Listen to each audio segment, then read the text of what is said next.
Net jei taip ir atsitiko, kad įstrigai gyvenime ar veikloje, o ypatingai veikloje, tai tikrai prasminga susirasti mentorių.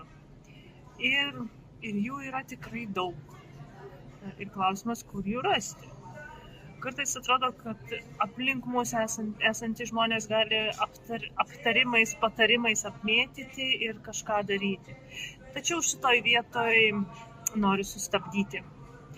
Jau geriau susirasti kitą žmogų, kuris galbūt ir nėra artimiausias, bet tolimiausias, bet artimiausias savo patarimu, veiksmu eiti į priekį. Tai kviečiu pagalvoti, koks tolimiausias žmogus gali duoti patį geriausią, artimiausią.